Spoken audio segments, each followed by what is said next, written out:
नङा बेथ' मोनसे दानि जि थाखानाय ट्राइबेलफोर बे थाखानाय ट्राइबेलफोरनि थाखाय मोनसे गिथावना मोनसे जाथाय बियो खारन गोदो गोदायनिफ्रायनो ट्राइबेल हिसाबै जोङो हा सांबिधानिक मोनसे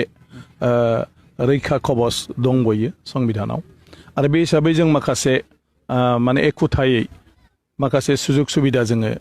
मोनबोगासिनो दं बेराफारसेथिं जों जिहेतु फारफ्रोमबो बिथिङावनो गुबुन माखासे आवगायनाय हारिफोरनिख्रुइ जों उनसिनाव दं बेखायनो जों मालायजों समान जुजिनो हानायबो जाथ'वाखै ओंखायनो बे बेलायाव दिनै 6था गोदान जि जाथिफोर दं बिसोरखौ ट्राइबेल लिस्टआव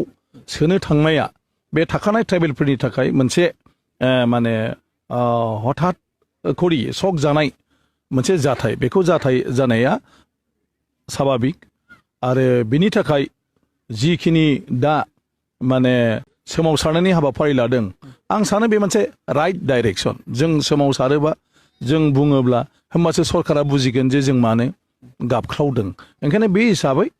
बिथांमोननि जिथु सोमावसारनाय आं बेखौ सानो राइट टाइमाव राइट बियो सोमावसारनाय एसटिआ मोनसेल' थायो जोंनि संबिजिताव एसटि हिसाबै शेड्युल ट्राइब्स हिसाबै मोनसेल' क्लास दङ नाथाय एसटिनि जि माने बिफान सोमोन्दो थानानै खामानि मावनाय बे जाहैबाय रायजोफोरनि सायाव सोनारो ओंखायनो रायजो सरकारफ्रा गावबागाव रायजोआव बेसेबां एसटि दं आरो बे एसटिफोरखौ माबायदि रैखाथि होनांगौ बिनि थाखाय बिसोरो गावबागाव रायजोआव रायजो सरकाराव माखासे आयेन दानानै लायो आरो बे आयेन दानानै लानाय हिसाबै बिसोरनि सुबुं सानखो हिसाबै माबायदि बिभिन्न बिथिङाव गुबुन गुबुन बिथिङाव बिसोरनि जिथु मोन्थाय बे मोन्थायफोरखौ माने मोनहोनो हायो बिनि राहाखौ गभर्नमेन्टआ लायो बे हिसाबै आसामाव गोदो गोदायनिफ्रायनो जेब्ला माने शेड्युल ट्राइब्स लिस्टआ जाबोदों बिनि उनाव आसाम गभर्नमेन्टआ हाजो ओनसोलाव थानाय आरो हायेन ओनसोलाव थानाय प्लेन्स आरो हिल्स बेखौ लानानै मोननै स्टेट गभर्नमेन्टआ माने भाग राननानै दोनदों जिहेतु हाजो ओनसोल आरो प्लेन एरियानि बिनि जायगा ओमफ्राय बिनि माखासे राजनितिक आबहावा आरो बिनि जि हारिफोरनि बिसिनि बिभिन्न दिगाव जिफोर माने मा होनो रोंगौथि बा जिफोर गियान दं बा जिफोर माने एडभान्स बेफोरखौ नायनानै समानै जिहेतु जानो हानाय नङा बे हिसाबै एसटिखौ आसाम गभर्नमेन्टआ मोननै बाहागोआव राननानै दोनदों मोनसेया जाहैबाय हिल्स दानि एनसि हिल्स आरो दानि दिमा हासाव बे दं बाखि हायेनाव दं बेखौ एसटि प्लेन्स होननानै बेखौ होनदों दा जिहेतु गोदान एसटि जाबावगोन आरो बे गोदान एसटिफोरखौ खालामनो थांनायाव आगोलनि जि एसटिफोरनि मोन्थाय बे एसटि मोन्थायखौ बिसोरनो होनाय जानाय नङा आरो आगोलनि एसटिफोरनि मोन्थाया जेरै दं एरैनो बेखौ रैखाथि होनायनि सरकारा माने राहा लामा खालामगोन आरो आसामाव बे एसटिआ माने जोंहा मोनसे दंखायो एसटि हिल्स जोंहा मोनसे दंखायो एसटि प्लेन्स ओंखायनो बिसोरखौ एसटि आदार्स माने एसटि गुबुन होननानै बिसोरखौ सिनायथि दोनगोन आरो बे एसटि गुबुननि जिफोर रिजार्भेसन खथा जागोन बा बायदिसिना जिखिनि बिसिनि अधिकार थागोन सुजुग सुबिदा बियो एसटि हिल्स आरो एसटि प्लेन्स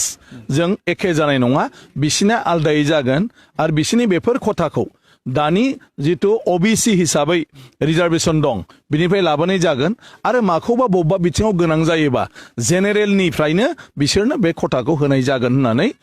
जोंनो दिनै माने फोरमायथि होदों आरो बिनि थाखायनो माने मा होनो ग्रुप अफ मिनिस्टार्स कमिटि दादों ग्रुप अफ मिनिस्टारा दा गासिबो जायफोर ट्राइबेल माने जि अर्गेनाइजेसनफोर दं ट्राइबेल संघखौ लाफानानै बयजोंबो सावरायगोन बयजोंबो सावरायनानै मा रोखोमनि रैखाथि जोङो लुबैदों बेखौ बिसिनिफ्राय खोनासंगोन आरो गभर्नमेन्टआ अलरेडि लाखाबाय रैखाथि होनो थाखाय नाथाय बेवहायबो जुदि गभर्नमेन्ट नुसनै गभर्नमेन्ट मिथियै माबाफोर जुदि दङब्ला बेखौ ट्राइबेल माने आफादफ्रा जेरै माने माबा होयो बेखौ सावरायलायनानै बेखौबो थांखि लानानै खालामनो थाखाय राहा लानाय जागोन होननानै दा बुंनाय जादों बिला फैबाय बिल फैनायनि खुनु खोथा गैयामोन खुनु दिन गभर्नमेन्टआ रावजोंबो फ्रि डिसकासन खालामाखै रावनिबो सिगाङाव बुङाखै खुनु ट्राइबेल हान्जाखौबो लेंनानै रायलायनानै खोन्थायाखै आरो जेन'बा जोंजोंबो दा जोंखौ गोबाङानो रायो बिपिएफ थानानै मानो बिदि जादों जोंजोंबो बेबायदि खुनु फ्रि डिसकासन खालामाखै माने बिसोरो सिटिजेनशिप बिलनि मोनसे दाङाबाजि हयथ' जाबाय थानायखौ लानानै बयबो गावखौनो गाव माने मा होनो सिकिउर फिल खालामथोंसै होननानै हयथ' बेबायदि सानस्रिजों खरदरै बे बिलखौ बिसोरो लाबोदों जै दिन बिलखौ लाबोदों ओइदिनसो फुङाव बिलखौ रानदों आरो ओइदिनसो पार्लियामेन्टआव बिनि बिजनेसखौ माने एजेन्डाखौ लानानै फैदों गतिके खुनु राहा गैया लोगो लोगो आं फुङाव बिला जोंनि क्वार्टाराव सार्कुलेट जायो मोनग्रो मोना आङो आसाम गभर्नमेन्टनो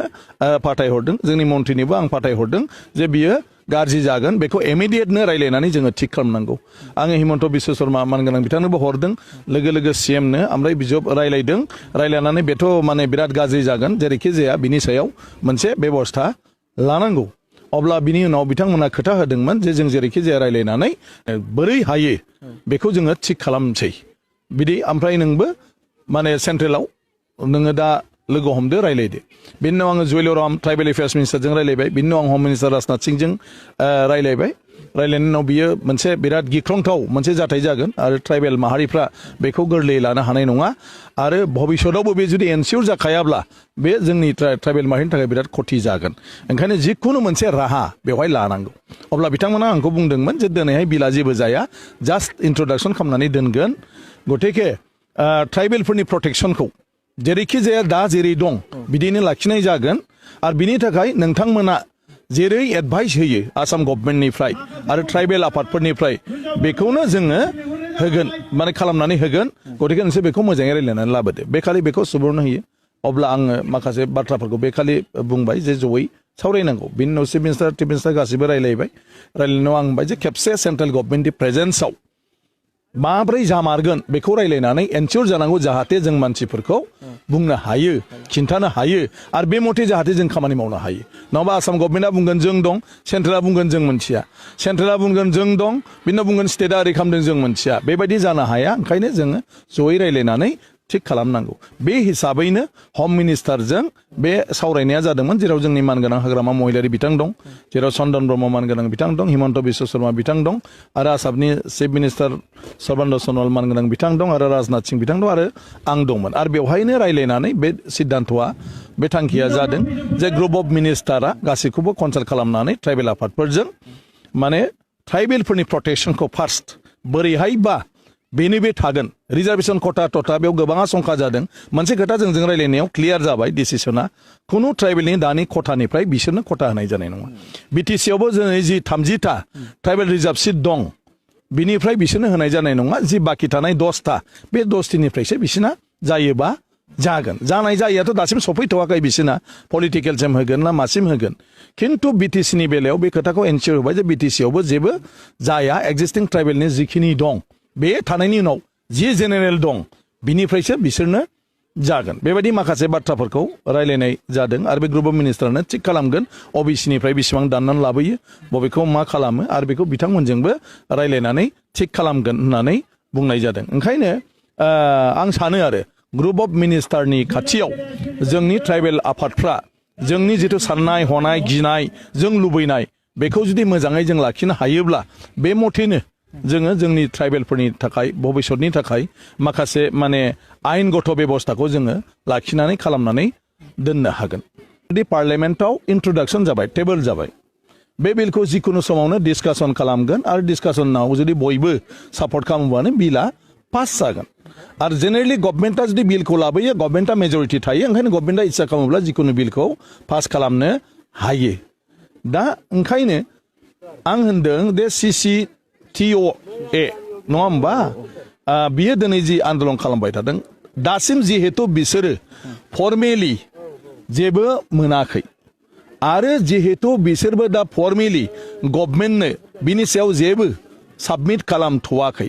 बेसिम दा बेखिनि बाथ्राया सोलिथ'गोन नोंनिफ्राय आं जेब्लासिम मोखांजों मोखां खोथा मोना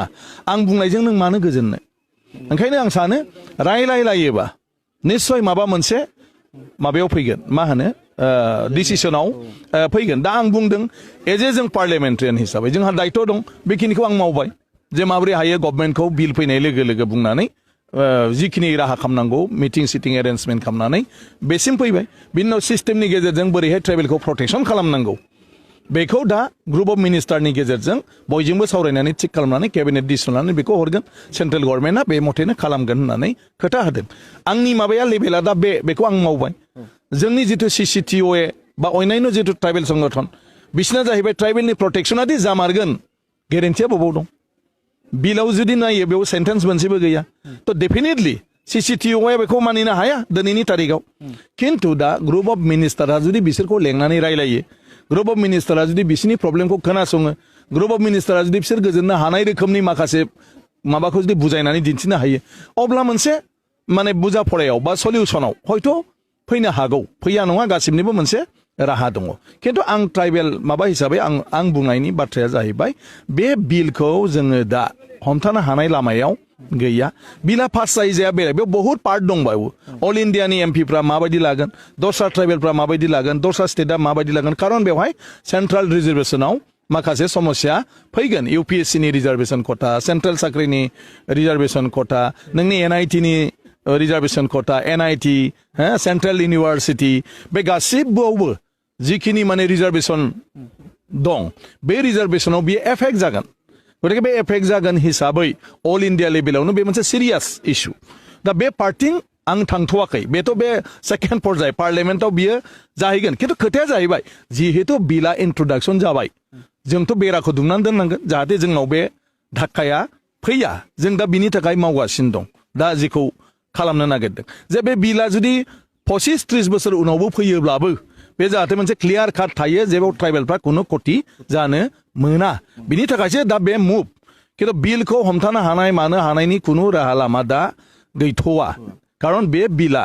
दा उइड्रलबो जाथ'ला जेबो जाथ'ला बे बिला इन्ट्रडाक्सन जानानै थाबाय खिन्थु बेखौ 15-20 बोसोर उनावबो जिखुनु गभर्नमेन्टआ मालाब्ला माबा मोनसे इन्टारेस्टआव आखौ पार्लियामेन्टआव लाबोनानै जुदि सावरायोब्ला हयथ' बे समाव जोंनि CCTO बा माबा माबि बा जों दिनै BPF जेरै दं जों बे पजिशनाव थायाबो जानो हागौ ओंखायनो जोंनि सिकिउरिटिखौ जों दा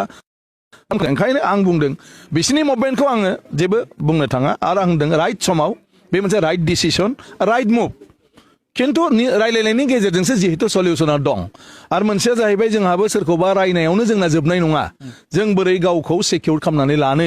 आरो सिकिउर खालामनानै लानांगौब्ला गभर्नमेन्टनि खाथियाव जों थांखानांगोन गतिके गभर्नमेन्टनि खाथियाव माने ग्रुप अफ मिनिस्टार्स दा जिहेतु दङ बे ग्रुप अफ मिनिस्टारजों रायलायोब्लानो आं सानो बिनि उनाव फार्दार सिन्ताखौ बयबो खालामलायनो हागोन खिन्थु आं दा जिहेतु ग्रुप अफ मिनिस्टारनि डिसिसननि रायलायनायाव दं गभर्नमेन्टजों कनसाल्ट खालामनायाव दं बथ सेन्ट्रेल आरो स्टेट गभर्नमेन्टजों दं बेवहाय जों मोनसे फाइनेल माने माबायाव फैदों जे दानि ट्राइबेलनि खुनु अधिकारखौ बिसोरनो होनाय जाया आरो दा जेरै दं एसेम्बलि सिटानो जा जियानो जा काउन्सिलनि सिटानो जा साख्रि बाख्रिनि खथायानो जा बेखौ गासिबखौबो प्रटेक्शननि बेबस्था लागोन दा बे प्रटेक्शननि बेबस्थाया बोरै जागोन बेखौ सेन्ट्रेल गभर्नमेन्टआ स्टेट गभर्नमेन्टआ बेखौ जेब्ला रिकमेन्डेसन हरगोन बे रिकमेन्डेसन हरनायनि उनाव जुदि संबिधान संशोधन खालामनांगौ आरोबाव बेलेग आर्टिकेल जेरै एमपिनियाव 330 माने आर्टिकेला जायो जेराव रायजोफोरनि माने शेड्युल ट्राइब्सफोरनि थाखाय रिजार्भेशननि पलिसि दङ 332 आर्टिकेला जाहैबाय जोंनि विधान सभा MLA सिट बे MLA सिटआव रिजार्भेशनखौ बोरै खालामनाय जायो ट्राइबेलफोरनो बेयाव रिजार्भेशननि खोथाखौ मख'नाय दङ आरो 6 शेड्युल एरियानि रिजार्भेशननि खोथाखौ बेवहाय मख'नाय दं गतिके बेफोर आयेननि बेबस्थाफोरखौ जोङो बेजोंसो मोनगोन आरो बेवहायनो जोंहाबो दा माबाफोर जुदि आगोलाव माने एसे गब्लंफोर दङब्ला बेखौबो दा बाथेनायनि सुजुग मोनसे जोंनि ट्राइबेलफ्रा मोनदों गतिके आं सानो साननैसोनि उनाव जेब्ला बे ग्रुप अफ मिनिस्टारा आं सानो माने बे सप्तासेनि गेजेरावनो बिसोर फ्राय बहुतखिनि आवगायगोन आरो ओरैनोब्लाबो रिपर्टखौ 1-1.5 मासनि गेजेरावनो फाइनेल खालामनायनि मोनसे राहा लामा लानो नागिरदों आरो बेवहाय दासिम बिला पास जायाखै दासिम बिसोर ट्राइबेल जायाखै खिन्थु गभर्नमेन्टआ जिहेतु रिकमेन्डेसन हरबाय आगोलावनो गतिके बे हिसाबै जायोब्ला बोरै खालामनो नागिरदों बेखौ स्टेट गभर्नमेन्टआ क्लियार खालामनानै दोनगोन जाहाथे इन फिउचार बेखौ लानानै सोरहाबा खति जाया